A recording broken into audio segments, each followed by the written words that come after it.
We are recording this on Tuesday the 15th, which means it's 14 years to the day since Fenway Sports Group took over Liverpool. I wanted to get your thoughts on them because I think there can be no argument that Liverpool as a club, as a team, are in a hugely better position than when they took over from Hicks and Gillette. That was obviously a dark period for the club. There has been criticisms, the European Super League obviously stands out as the big thing. There's been criticism over things like ticket prices and everything like that. And obviously we need football to stay affordable for all the fans, and that sort of corporate greed, as it's seen, is maybe the big criticism hanging over their heads. But from my point of view, I think maybe they get a little bit too much criticism because you look at where the team is and the club is, and it's so advanced from when they took over. The success they brought in, the decisions they've made, they've not just to affect the team, but affecting the board and the hierarchy. They seem to be bringing in the right people and trusting them to make the right decisions, and that sort of culture within the club has grown over their tenure and put Liverpool into the position I think they are now, where they're still challenging as among the best in England and Europe. So yeah, I wanted to get your thoughts on FSG and their time in charge so far. Yeah, I would say, and again, I know this is a bone of contention with some supporters, but I would lean towards overwhelmingly positive, really, with Liverpool and FSG. And I do understand some of the criticisms, but I still think they are outweighed by all the positives, and they are so. There's so many of them, really. I mean, if someone had said when they took over, and it's 15 years ago now, which is making me feel extremely old, but if someone had said then that Liverpool would go on to win every trophy available, they would end that Premier League drought, they would win another Champions League, they would go so close to could have had 2 more Champions Leagues if they hadn't come up against Real Madrid, which it's Real Madrid, and they could have had a couple of more Premier Leagues as well if they hadn't come up against Pep Guardiola's Manchester City, arguably the greatest team in English football history. So very unlucky not to have a few more trophies in the cabinet. And then alongside the success they've had, everything they've developed off the pitch. So 2 new stands at Anfield. It's 60,000 capacity now, which is incredible. A brand new training ground. They brought the women's team back to Melwood as well. So many great decisions in terms of infrastructure that have been made there. Then you ally that to the sporting success. I mean, the criticisms they do face, I think some of them are legitimate, as you alluded to. The European Super League was an absolute disgrace, and that should never be forgotten, really, the attempts to do that. Though they did, of course, eventually backtrack and apologise for that. And then, of course, £77 tickets and the protest that led to. Those are legitimate criticisms, but I think any criticism outside of that, I don't really kind of buy into. I think one of the things that you see frequently on social media is the idea that the FSGs don't spend enough money on the team. I don't really buy into that. They spend Liverpool's money. It's not a case of you're relying on an owner to put the hand in the pockets. Liverpool spends the money that it makes, and you can see that all in the publicly available accounts. Nothing's being pulled out or anything like that.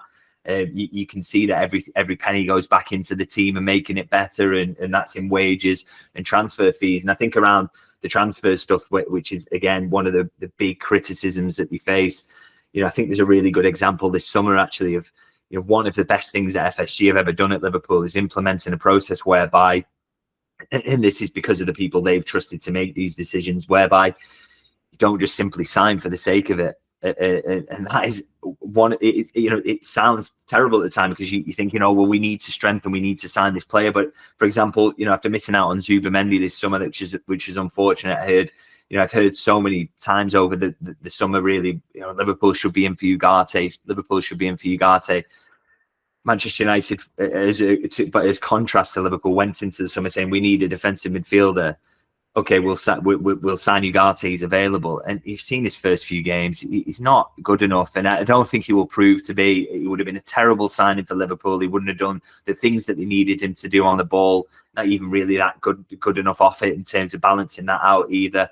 So sometimes not making the signings the best decision you can make. And Gravenberch coming through is the proof of that. Gravenberch is a far superior player in that position than Ugarte. And Liverpool, of course, may necessarily need to sign in that position at some point, but getting the right one is the absolute key there. And I think so that for me is a really good example of why I don't buy into the criticisms of them around transfers, because they generally tend to be very, very good at them.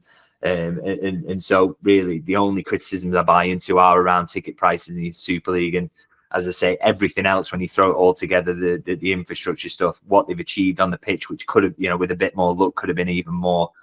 I think you just have to say it's overwhelmingly positive, and they've been absolutely phenomenal owners, arguably the best in the entire league when you consider what City are facing with the charges at the moment, which could undermine everything they've achieved. I would say FSG, particularly if City are found guilty, FSG have been comfortably the best owners in the Premier League over the last 15 years. Yeah, I think, you took the words out of my mouth with the transfers. I think as you say, the key thing they've done is not sign for the sake of signing. Even going back to Van Dijk, missed out on him in that summer, waited for him because they knew he was the right man, waited for him until January rather than signing someone else who they didn't feel would be as much of a success. They seem to be very strong on that. And as you say, it's come up trumps time after time. And interesting point on the best owners in the league over the last few years, or that's over the last decade maybe. You look at what United have been through with the Glazers, you look at what Chelsea have been through recently, Arsenal obviously coming good now, but they've had some big problems with their owners as well. The fans' complaints come from they see other clubs spending millions in the transfer window, but as you say, you've got to spend those millions correctly. And it's now to the point where you think, was it 10 years ago we bought the likes of Aquilani and people like that to replace Suarez? I know that was FSG in charge then, but they've developed this sort of culture where they're not just going to fritter that cash away. And now every transfer, even if I have doubts during the summer, okay, maybe we should have bought in those. I've got complete trust now that everything is properly thought through, and every transfer we make has been very meticulously vetted and planned. And same with Arne Slot coming in, actually. Doubts about whether he'd make the step up from Eredivisie to Premier League, huge step up for him, and gutted to miss out on Xabi Alonso on first viewings and things like that. But I had complete faith and trust that the people making those decisions were among the best in the world at their job. So I trust them now, whereas 10 years ago or so you wouldn't do that. That is exactly it. You had a feeling that it might not work out for Arne Slot in terms of he might not be the ideal Jurgen Klopp successor. He might not have the same success, but you knew that they were going to get someone who would fit at least, and would you would get that initial bump of he sort of he's a continuity candidate, and they understood that, and they had ways of measuring that, and because it's exactly how they go about signing players. And again, come back to the comparison to Manchester United, which I'm sure Liverpool supporters will enjoy me making, because it doesn't reflect well for Manchester United, is the idea that they had the window where they addressed all the positions, and I saw so many tweets at the end of that window. Oh, United have had a great window. They needed a defensive midfielder and they've signed one. They needed a striker and they've signed one. And then you just look at every signing they've made so far, and the performances with central defender as well.